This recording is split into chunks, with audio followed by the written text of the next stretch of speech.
Trying it again. Okay, guys, we are live on the Facebooks, maybe on YouTube. I don't know. This thing never works quite the way we anticipate it. My name is John Polnick, and you are watching Bid Nerds. I'm here with my partner, Michael Deeb. Look at that guy. There he is. Good morning, JD. How was your road trip? I am back from the long trip that we were. Well, hold on just a second here. Why don't you fill some time for a moment? Yeah. So JP, I understand you flew to the Pacific Northwest to pick up your new prized possession, the BMW that you won, practically live on air. A car that we reviewed, a BMW 325 XI with a manual transmission. That I am proud to say you did really good on, because the price you paid for it was a couple of grand under both of our bids. And I understand you flew up and got it, messed around in Washington and Oregon. And then I think you ran an errand in Boise, Idaho, which you're going to have to tell us what that was all about, because nobody should have to go to Boise, Idaho. Well, actually, no. I mean, yeah, you're right. I did pick up the BMW. I guess we practice what we preach here. We're watching these darn auctions, and it was funny because I'd never actually bid on a car before. I've only ever I've sold a couple of cars on Cars and Bids, but never bought one. So the experience was very interesting. It was kind of it was neat being on this side of it. But the transaction went really smooth. The seller was just delightful. She was a lovely young lady. I showed up. I really basically tried to be our good friend Matt Drobny. I just showed up, gave her the money. We had to pay off her title at the credit union. It was just miserable out because it was Portland and raining, and it was just gross out there. And the car really didn't look that good because it was filthy. Not that you could keep a car clean in Portland. I mean, it was just covered with leaves and road grime. If you drive 5 miles, your car is just gross. So it was like, all right. So it wasn't for like a day later when it cleared up that I could actually look at the car and go, oh, okay, this thing's pretty nice. But I just didn't care, because what was I going to do? Go, oh, it's got this wrong with it or that wrong with it, so here's less money. We don't do that at Bid Nerds. That's not our move, right? If you bid on the car and you win, it's your damn car no matter what when you show up to pick it up. Right. WWMD. What would Matt do? Exactly. So it's again. And speaking of Matt, our friend Matt from 914 Rubber and Work on Your Karma, Matt Weitzel picked me up from the airport. He was kind enough to pick me up in his GT2 Kia, which is a very nice car. I was surprised. So we went, picked up the car, and then we wanted to go have breakfast, but nothing's allowed to be open in Portland. There was a coffee shop called CC's Coffee. Shout out to our friends in Portland. CC's Coffee is it's kind of like a Deos wannabe type place. It's motorsports inspired. And it just so happened on Saturday mornings they have kind of like a pseudo kind of Carzone cafe type thing. So there was a bunch of Porsches and BMWs and stuff there. So it was actually kind of a cool, chill little hangout. So thank you, Matt Weitzel, for picking me up and helping me out, getting it sorted out. I did have to go to Seattle on some business. Boise, it's just a heck of a lot shorter drive to get back to Vegas going the best way. Got it. So there was absolutely nothing in Boise that I wanted to do or see. But copy that. Weitzel's a great guy. If you ever see him at an event, go introduce yourself and say hello. It's worth your time. He's a wonderful person. Say hello to Mike Weitzel. Shout out to our friend. That's right. Follow him on Instagram and Facebook. 914 Rubber and Work on Your Karma. That's kind of a new brand that he's working on. That's really exciting. We'll have some stuff to talk about on that later. All right. Well, So again, if you're watching this is Bid Nerds. Bid Nerds is the channel where you come to watch a couple of idiots talk about the cars that they think are the most interesting cars on Cars and Bids and bring a trailer every day at around 9-ish when I'm not on a road trip. I'm sorry. I am sorry for fans that didn't get a show yesterday. We did try from the hotel, but the internet there was not up to it. So anyways, we're back. Let's get to the cars, Michael D. Which one do you want to start with? So let's start on cars and bids today. Okay. One of my favorite cars. This, if I were a kid again, this would be the car that'd be on my wall. It's a 2013 Ferrari 458 Italia. This is just the basic coupe, but if you're not familiar with this car, this is the last generation of sort of mid-engine Ferrari that has a normally aspirated V8. It is the only generation of Ferrari that comes with an automatic, and I shouldn't say automatic, but a paddle-shifting dual-clutch transmission. The generation before, the 430, had a single-clutch gearbox with floppy paddles, and that transmission was terrible. It was garbage. But this thing is silky smooth. It's made by the German company Getrag. This car is offered out of Hayward, California, with just 22,000 miles on it, and it looks to be in impeccable shape. These cars I think are destined to become kind of a collector item. I would earmark this car to enjoy some sort of renaissance, a little bit like the 993 did for Porsche, being the last generation of air-cooled car. This is going to remain the last generation of normally aspirated, high-revving 9,000 RPM V8s. The generation that came out of this are turbocharged, and while they make a ton more torque, I just don't think they're as easy to drive or as approachable to this sort of exotic performance that normally aspirated motor has. This car has very few modifications. There's a radar detector in there, K40, that's also a laser jammer. And then what is very typical for these cars, a lot of the Ferrari owners, when the cars are new, put a paint protection film across the entire front of the car, and this one has that. So out of Northern California, with just 22,000 miles, these cars were about almost $300,000 when they were brand new. It's interesting to note also, John, it's a 2013, and when these cars came new, they came with a 7-year warranty that included scheduled maintenance. So in 2020, this car was due or destined to come out of warranty. But at some point in this car's history, the car received an inspection for like a CPO inspection at a Ferrari dealership just a couple of years ago. I'd be interested to know if it's got some sort of extended warranty on there, and it's not clear from the ad.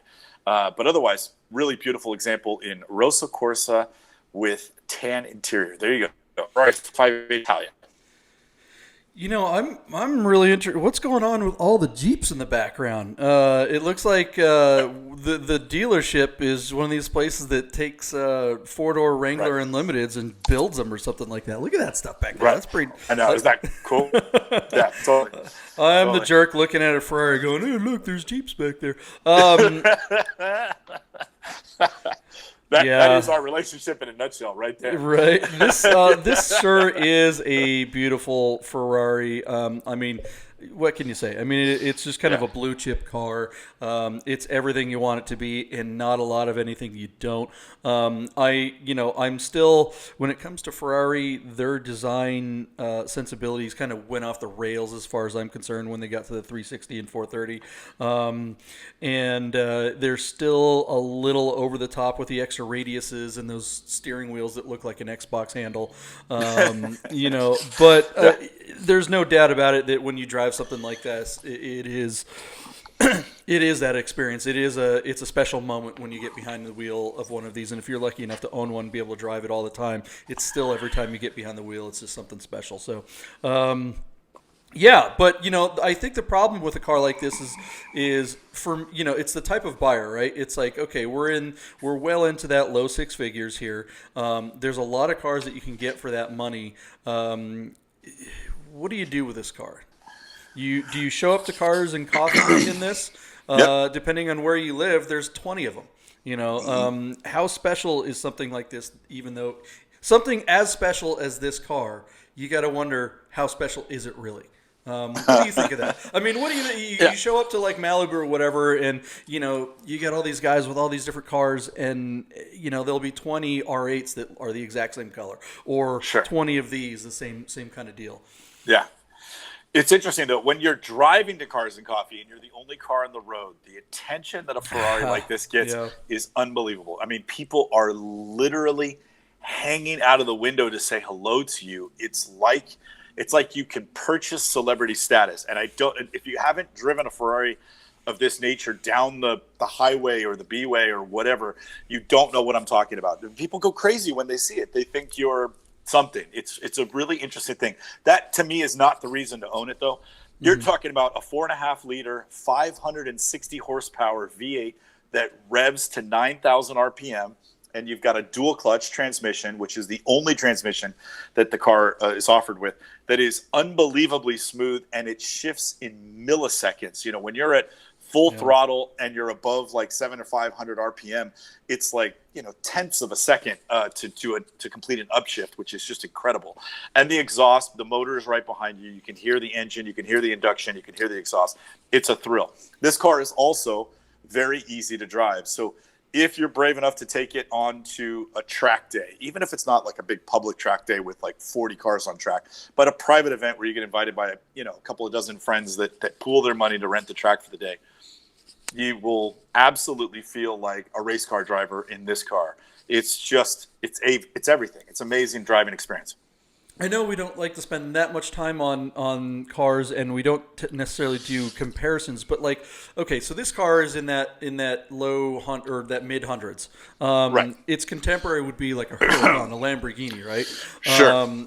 How do you compare this to a Lamborghini Huracan? Because I think a lot of people are shopping for these cars, right? Right. So the Lamborghini shares its platform with the Audi R8, and the Huracan is a more contemporary version. So the Huracan is really something you would compare to the car that came after this, the 488. So the Huracan is just a younger platform with a little more tech, probably a little more sophisticated geometry, and is also, I think, a pretty easy car to drive fast, but a lot more power. I think the Huracan is in the 600s or something, and is also lightweight. So this is you know, price is probably similar to a Huracan, but the Huracan is probably a better performer in almost every category. The 488 that came after this probably cost a little more money than a Huracan, but because of the twin turbocharged motor, probably makes more torque than the Huracan, and that Ferrari would be a better performer than the Lamborghini would. So there's kind of a pecking order here. Yeah. All right, so what's your bid? So this car, believe it or not, has got quite a bit of action, JP. So you're looking at $155,000 on 27 bids. So there's a lot of action on this car, even for cars and bids. There's about 4 hours to go, and I believe that this car is going to reach and sell for $185,000.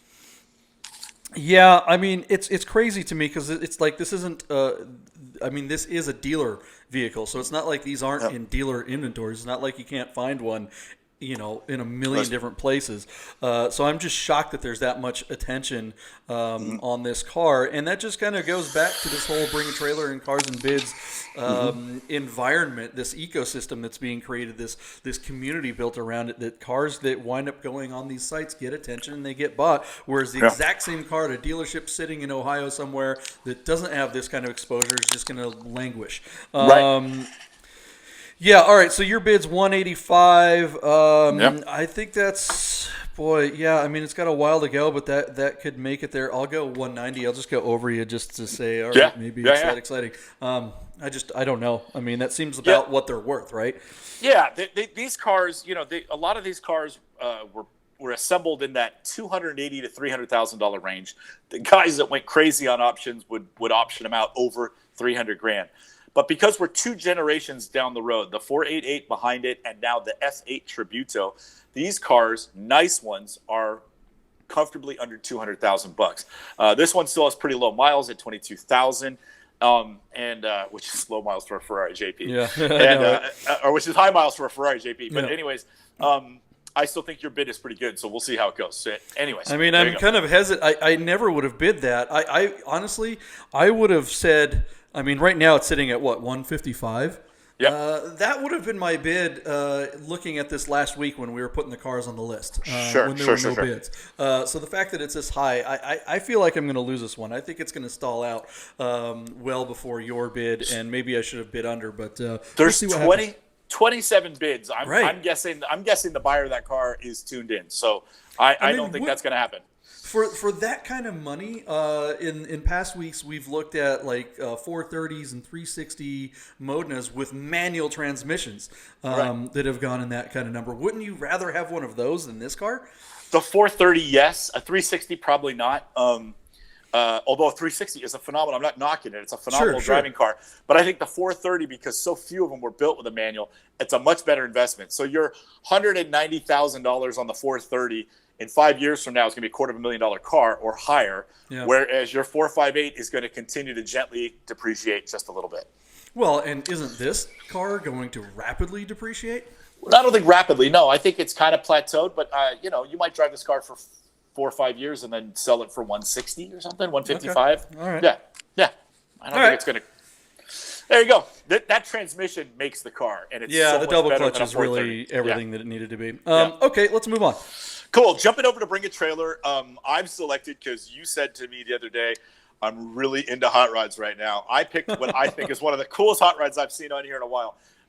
Somebody in Longmont, Colorado is selling a 1969 Chevrolet Camaro coupe that has been completely refurbished to COPO 420 Z1 specifications. So for those that you don't know, and for those of you that know better than me, please correct me where I'm wrong. Central office purchasing order was something you could do. You could put an order into GM and ask them to custom tailor you a Camaro to your specification, something that wasn't you necessarily ordered out of the catalog. And the holy grail of those are these 69 Camaros that came with an aluminum block ZL1 427 motor. Now, most of these cars went drag racing, but me as a road racer, somebody who likes to turn left and right, all I can think of is you have all this power and you don't have a ton of weight over the front of the front axle because the entire block and head was made out of aluminum.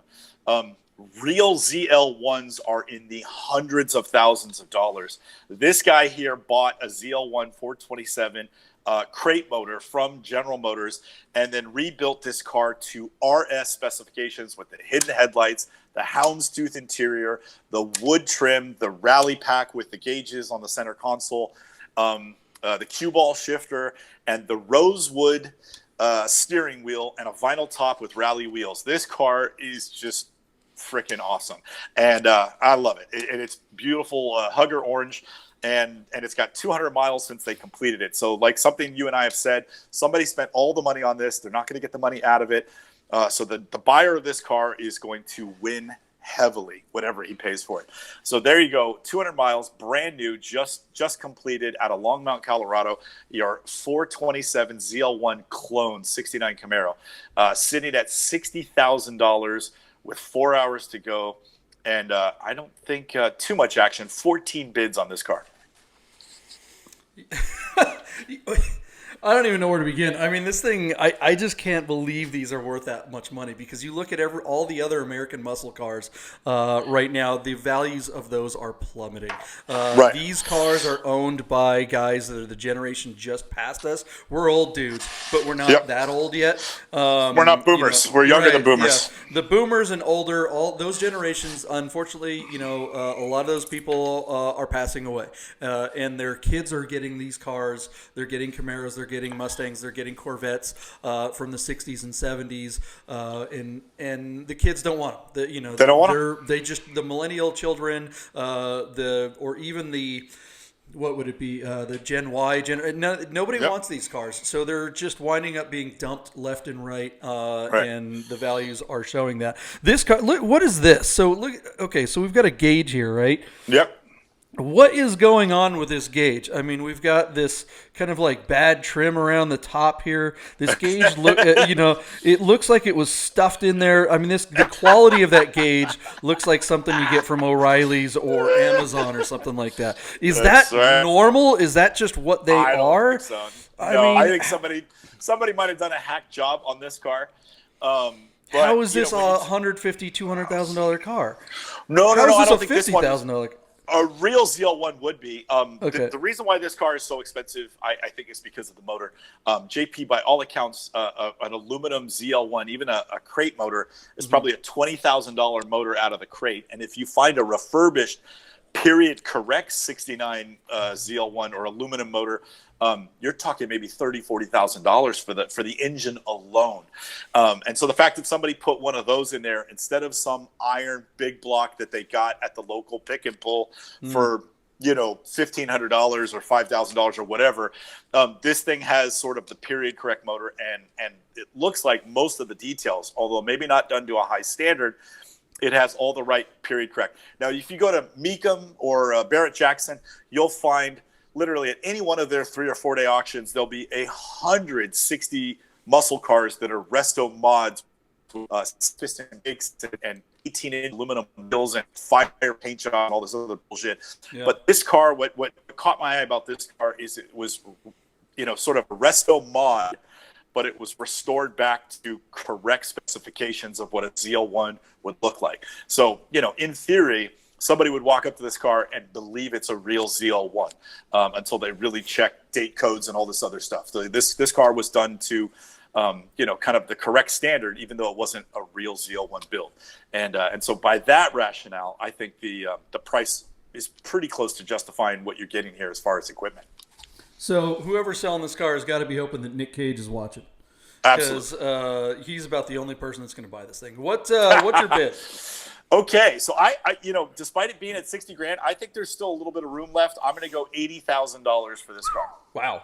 At $60,000 with 4 hours to go, this car is already $25,000 higher than I think it should or is normally worth. I think it goes. I'm going to go under. I'm going to say 70. Maybe it climbs another $10,000, but really, if it climbs another 4 or 5, I'd be shocked. I don't understand why anybody wants this thing at all. Now here's the thing. I am not crapping on American muscle cars generally. I know it sounds like I am. I actually really like this car. I really like old, Mustangs and stuff like that. I admittedly, I don't know a ton about them, but every time you drive a big old muscle car with a manual transmission, it's nothing but fun. And I think what's great about them right now is it's going to be interesting to watch their values because, a lot of them are getting flooded into the market, so their prices are going down. But when the prices go down, that means more people are going to buy them and be able to enjoy them. And it'll be interesting to see what the enthusiasts do with them. Like, I mean, if you could buy something like this for $15,000 or something like that, which I think you can, like a normal one, the one that's not, done up like this one. God, Lord, what a great time that car is. Just go out and do donuts for days. It'll be interesting to see what young enthusiasts do with these cars as they start to get a hold of them because they drop so much in price. All right, so let's move on. What's the next car? Yeah. Okay, so we're going to stay on Bring a Trailer, and we're going to go in a totally different direction now. Let's take a look at this 1990 Porsche 911 Carrera. This is the 964 generation of car, and this car is a very rare Targa with a 5-speed manual transmission and just 40,000 miles offered to us out of North Salem, New York. The 964 is a fantastic upgrade over the G Series, primarily to do with the suspension. They went to traditional springs and shocks and got away from the torsion bars. They cleaned up the bumpers, and they have the best transmission Porsche had come up to date, which was the G50 5-speed.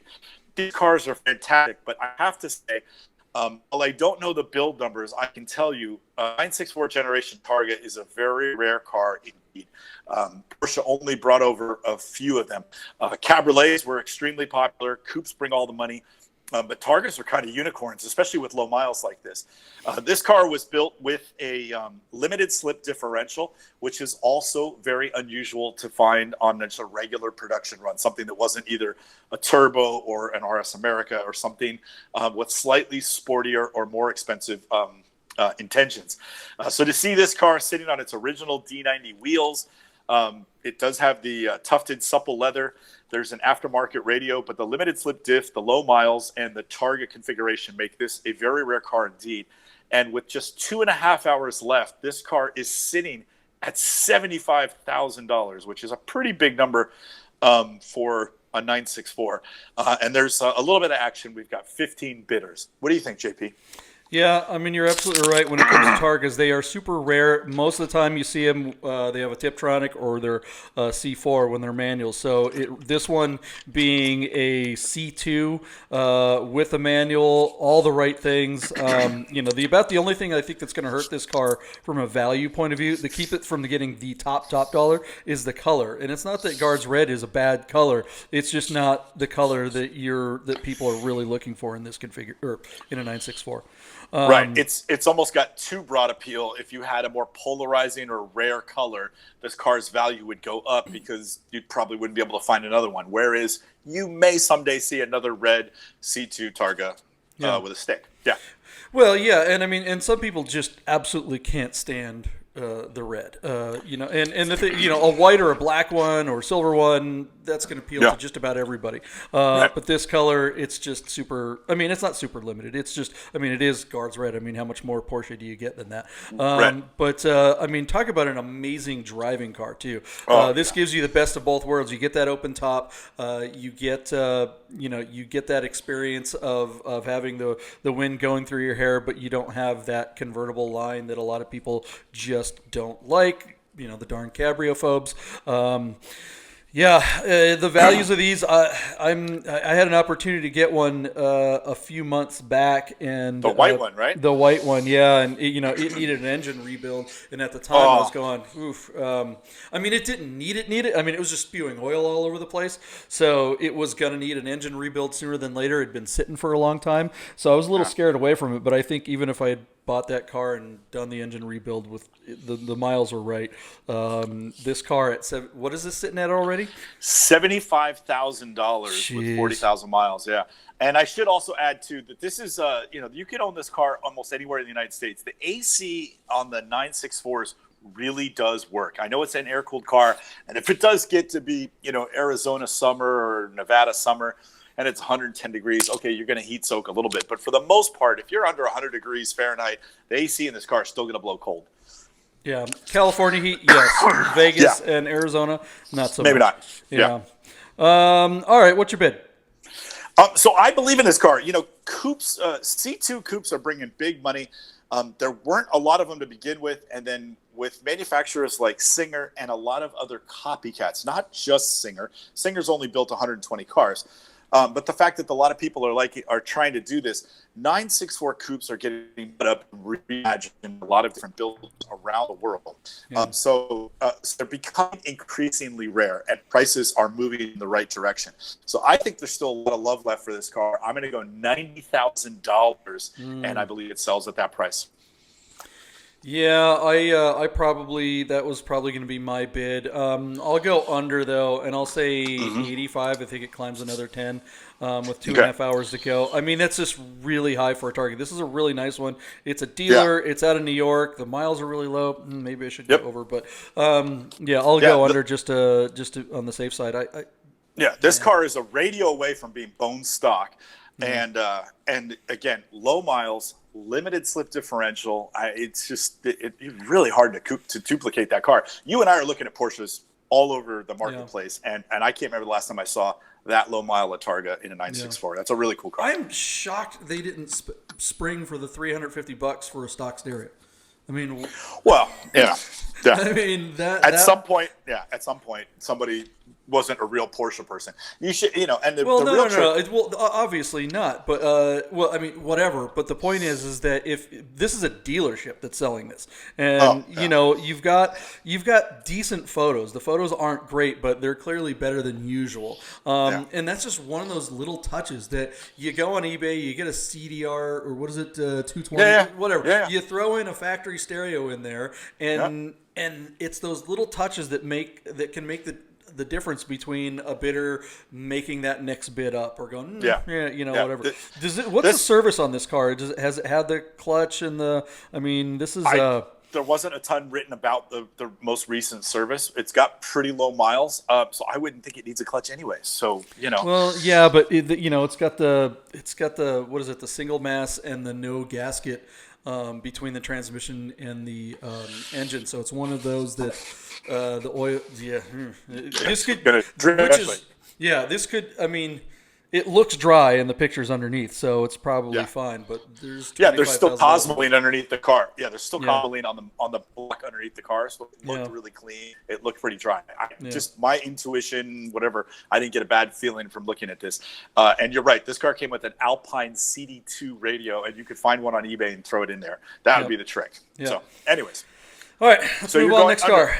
All right, cool. I'm going to lean on you a little bit on this one. So we're going to jump over to cars and bids, and JP has selected a 2009 Bentley Arnage T. My friend Jeff Harley that works at Ferrari San Francisco fucking loves these cars. He thinks they're so badass, and Doug DeMiro does too. He's like, oh, you are the boss when you're driving around in this car. He goes on to note that these cars just 11 years ago were like $285,000 brand new. And I'm just going to cut to the chase. This car out of Sacramento, California with 50,000 miles is sitting with 2.5 hours left at $33,000 on just 11 bids. Somebody explain to me why these cars aren't worth anything 10 years later. A decade down the road, you can't give this damn thing away.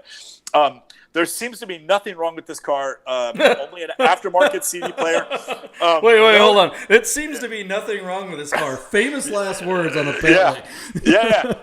There's a ding on the driver's door. That's all that's reported. It seems like there was some decent service about 2,000 miles ago in October of 2019 at Mercedes-Benz of Escondido, which is Southern California. And the car is offered out of Sacramento in Northern California. This car, I should mention, has the Mulliner specification, which is an appearance package that ends, quilted upholstery and special emblems stitched into the seat backs and on the kick plates and on the outside of the car. It's black on black. It's on 20-inch wheels. It looks like you should be smoking a rather large cigar when you drive this car. But there it is, Bentley Arnage T. I will mention this, JP. I had to look it up. I want to share this with you. Despite the fact that this car makes 500 horsepower, this car is 300 pounds shy of 3 tons. Yes, that is correct. This car weighs 5,700 pounds. So 500 horsepower does nothing to move that weight. It might be a fast car, but it is not a quick car by any stretch of the imagination. So there you go. Get yours while you can. An Arnage T. An Arnage T. Is there any place any human being would rather be than in there? Look at that.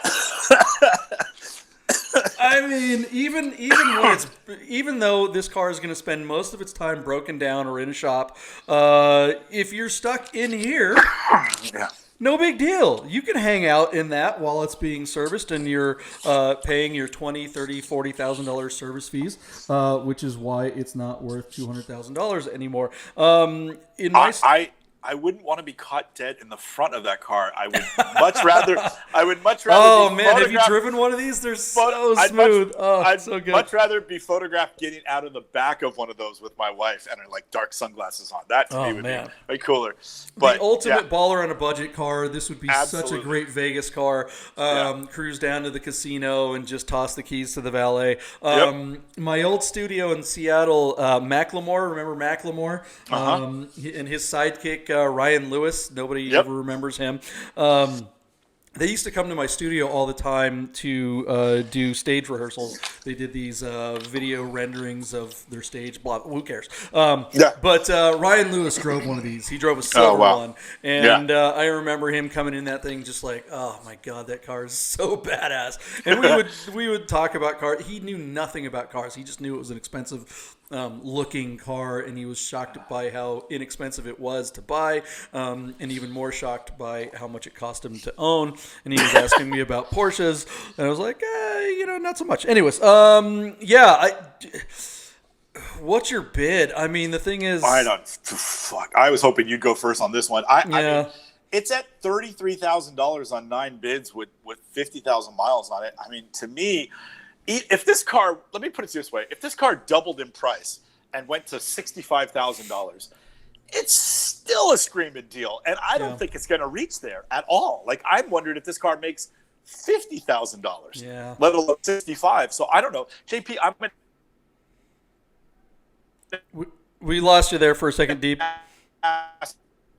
You please. Yeah, I would ask you to go first, and then I'll just bid over under you because I really don't know what it's worth. Yeah, I honestly, I mean, this is definitely a car that, I mean, who the hell knows?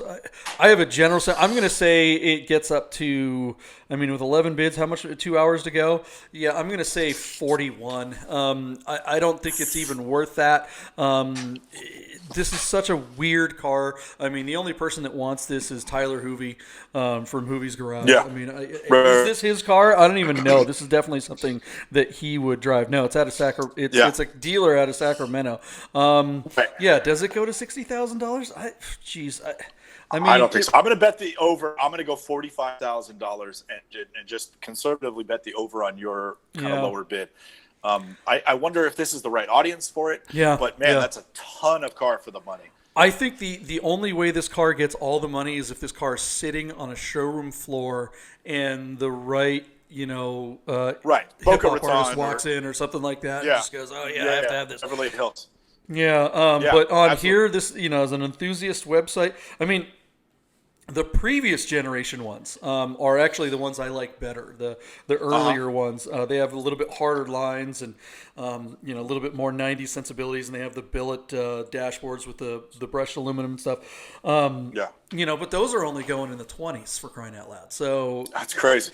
Yeah. Now there's another car that they made, a sedan called, I think, the Silver Cloud or something, or the Silver something or other. I think that's actually a Rolls Royce, isn't it? Is that the Rolls Royce? Maybe I'm thinking of something else. But there is another big sedan that either came after this, but that was a beautiful looking car. I'd get it up for that car.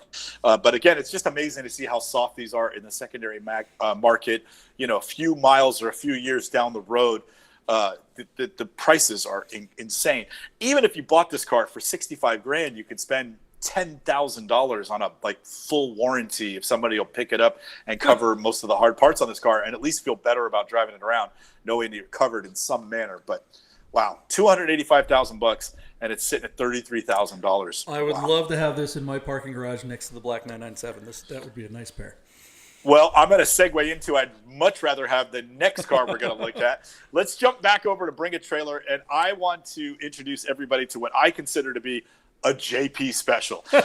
We have here a 2006 Porsche Cayenne Turbo S in full off-road Martini Paris-Dakar livery. This thing is badass.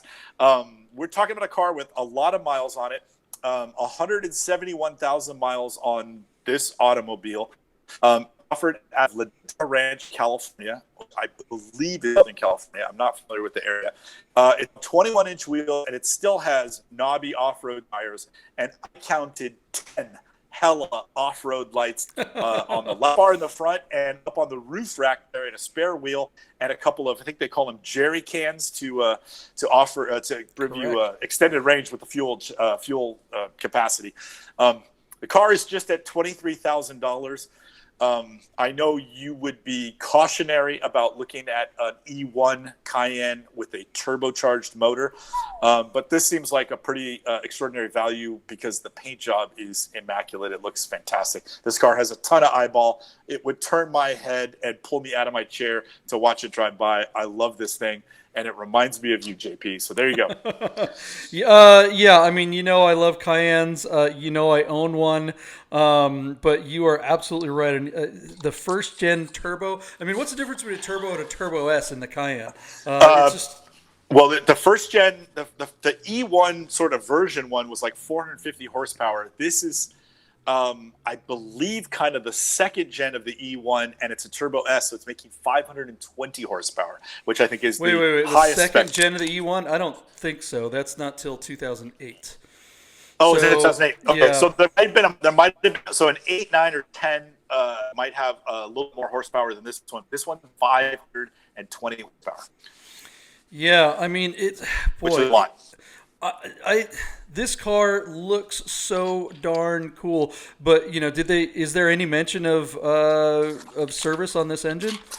Not really. 170,000 miles. I mean, here's the thing. You have They talked about all the modifications. That's all they did. They didn't. Yeah, this car is all show, and I'm sure it drives fantastic right now. The alternator on this car is liquid cooled. So if you need to replace it, the entire powertrain needs to be removed from the car. That means oh my God, the whole engine and transmission has to come out. And you know what happens when you do that on something like this? It's like, well, while we're in there, a turbo. Now, see, again, I'm a little oddly, the Turbo S versus a regular turbo, a 2006 Cayenne Turbo with this kind of miles, without all the whiz-bang stuff on it, is worth $6,000 to $9,000 if it's really nice and is up to date on service. So we'll assume this one's up to date on service. But I mean, even just a high pressure fuel pump on this thing is $2,800. I mean, this is an off-road vehicle, or it's set up to be off-road. But you go off-road on something like this, and you're out in the middle of nowhere, and something fails. How the heck?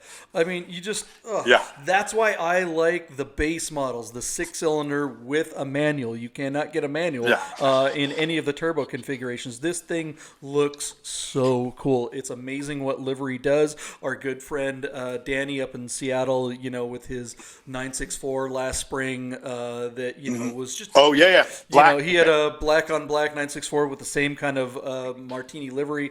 Probably brought that car at least 20-30% more money. I'm sitting here going, gosh, how much money is it going to cost me to put a bunch of vinyl on mine? Because this is just, I mean, some hella lights and a roof rack, and at $23,000 where it's sitting at right now with an hour and a half to go, that's just absurd. That is absurd. It's not even a manual. I mean, the GTS manuals are going for a whole bunch of money, but whatever. Right. Yeah, they're bringing $30,000 regularly now. I will say there's so many Martini liveries on cars, Lancias and Porsches alike, and it's just a bunch of horizontal decals that go across, sort of the belt line from the headlight to the taillight just under the driver's window. Yeah. And I love this livery. When you look at it from the side, it kind of goes up at an angle, above the rear tire and then up to the roof. It's a really beautiful livery that they put on this car. It's the familiar Martini livery, but it's done in a very, very elegant way. I really like this car. But yeah, I agree with you. It's sitting at $23,000, and me, that already all the money for a car, a turbo, an E1 turbo that's got 171,000 miles on it. With essentially $3,000 or $4,000 worth of extra stuff on the car. I mean, that's it. Right. Really. Yeah. The wheels, tires, roof rack, and hell lights, and the livery, Final. Yeah, it's whatever. Right. All right, so what's your bid? I don't know, man. This is crazy. I'm going to go $28,000, and I'm going to park it there. Yeah, I mean, if it gets that much, holy cow. I mean, it's already $7,000 more than it should be. I mean, the Rothmans, Rothman, I mean, it wasn't an actual Rothmans, but there was a famous Cayenne that kind of started this trend a couple of years ago that had the Rothmans livery. You and I saw it at Works in Monterey. Yeah.